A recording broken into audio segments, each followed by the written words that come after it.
കാട്ടുപന്നിയെ തുരത്താൻ സ്ഥാപിച്ച വൈദ്യുതിക്കെണിയിൽ കർഷകൻ ഷോക്കേറ്റു മരിച്ചതിൻ്റെ ഞെട്ടലിലാണ് ഒരു ഗ്രാമം.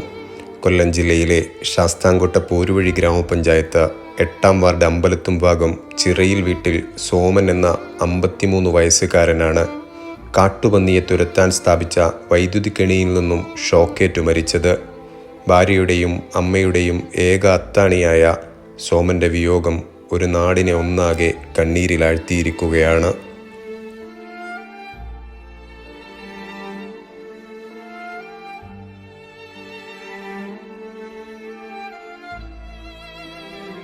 കഴിഞ്ഞ ദിവസം രാത്രിയിൽ സോമൻ വീട്ടിലെത്തിയിരുന്നില്ല. വൈകിട്ട് 7 മണിവരെ ഇദ്ദേഹത്തെ പ്രദേശവാസികളിൽ പലരും കണ്ടിരുന്നു. രാവിലെ ഭാര്യ പോലീസിൽ പരാതി നൽകാൻ ഒരുങ്ങവെയാണ് സോമനെ മരിച്ച നിലയിൽ കണ്ടെത്തിയത്.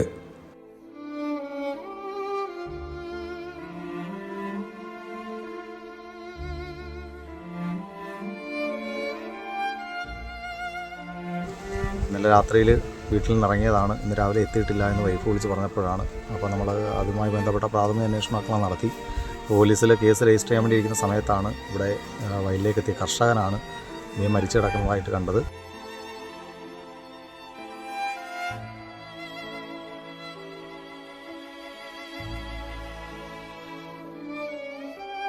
ഇവനും ഞാനുമായിട്ട് എൻ്റെ കൂടെ പണ്ട് ആരിഞ്ഞുമണിക്ക് പാല രാമപുരം ഈ ഭാഗത്ത് വന്നിട്ടുണ്ട്. 2 വട്ടം പോയി എൻ്റെ കൂടെ പണി ചെയ്തു. പിന്നെ ഇവിടെ എന്ന് പറയുന്നത് അവൻ്റെ ഒരു കൊച്ചച്ഛൻ്റെ ഒരു വീട്, ആളുതാമസമില്ലാത്ത വീട് കിടക്കും. അവിടെ വന്നിരുന്ന് ഞങ്ങൾ തമ്മിലൊക്കെ ഒരു കമ്പനി കൂടാറുമുണ്ട്, സംസാരിക്കാറുമുണ്ട്. പൊതുവിൽ ഇവൻ പുറത്തെങ്ങും ആരോടും ഒരു ശല്യം ഉണ്ടാക്കുന്ന കക്ഷിയുമല്ല. കൃഷിപ്പണിയാണ് അവൻ്റെ മെയിൻ തൊഴിൽ. ഈ കണ്ടം എന്ന് പറയുന്നത് ഇവിടെ മുതൽ മലനട വരെയുള്ള കണ്ടത്തിനകത്തെ സകല കൃഷി അവൻ ചെയ്യാറുമുണ്ട്. ഇതിന്റെ വഴികൾ മൊത്തം അവൻ അറിയുകയും ചെയ്യും. എന്റെ പണിക്കാരൻ സോമനാണ്. എല്ലാവരുമായിട്ടും സൗഹൃദമായിട്ട് പോകുന്ന ഒരു വ്യക്തി. വീട്ടിലാട്ടെ നാട്ടിലാട്ടെ ആരോടും ശത്രുത ഇല്ലാത്തതും അവന് പൊതുവിൽ പിന്നെ ആൾക്കാരോട്ടെല്ലാം ഫ്രണ്ട്ഷിപ്പ് ഉള്ളവരും നല്ല മനുഷ്യനായിരുന്നു.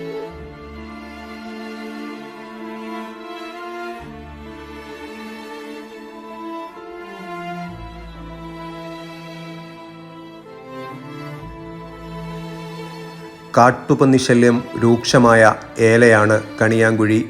പന്നിയെ തുരത്താൻ കൃഷിയിടത്തിന് ചുറ്റുമായി സ്ഥാപിച്ച കമ്പിവേലിയിൽ വൈദ്യുതി കടത്തിവിട്ടിരുന്നതായും ഇതിൽ തട്ടി ഷോക്കേറ്റ് മരണം സംഭവിച്ചതാണെന്നുമാണ് പ്രാഥമിക നിഗമനം. സംഭവവുമായി ബന്ധപ്പെട്ട് ഭൂ ഉടമയെയും വൈദ്യുതി കണക്ഷൻ എടുക്കാൻ അനുമതി നൽകിയ വ്യക്തിയെയും ശൂരനാട് പോലീസ് കസ്റ്റഡിയിലെടുത്തിട്ടുണ്ട്. ഈ ഗോപി എന്ന് പറയുന്ന ആളും ഒരുപാട് കഷ്ടപ്പെട്ട് ജീവിച്ചവരാണ്. അയാളിവിടെ വന്ന് വിവാഹം കഴിച്ച് ഇവിടുന്ന് പിന്നെ ഗൾഫിൽ പോയി ഒത്തിരി ആൾക്കാരെയും കൊണ്ട് ഗൾഫിലെല്ലാം കൊണ്ടുപോയി ഒത്തിരി ആൾക്കാർക്ക് തൊഴിലെല്ലാം വാങ്ങിച്ചു കൊടുത്തു. അയാൾ കഷ്ടപ്പെട്ട് ഉണ്ടാക്കിയ സ്ഥലമാണ്. അയാളുടെ 2 മക്കളും 2 മരുമക്കളും ഇന്ന് നിലവിൽ ഗൾഫിലുണ്ട്. അയാള് മനുഷ്യൻ ഉപദ്രവം എന്ന് പറയുന്ന എന്റെ ഭാഗത്ത് എനിക്ക് ഇന്ന് വരെ മനുഷ്യർക്ക് വേണ്ടി ചെയ്ത അതും ഒരു കാര്യം. രണ്ടാമത് അയാള് കാശ് മുടക്കി എന്ന് വെച്ചാൽ നാട്ടുകാർക്ക് മൊത്തം കണ്ടത്തിൽ വേലി കെട്ടിയ കണ്ടത്തിനകത്ത് ഇവൻ എങ്ങനെ കയറി?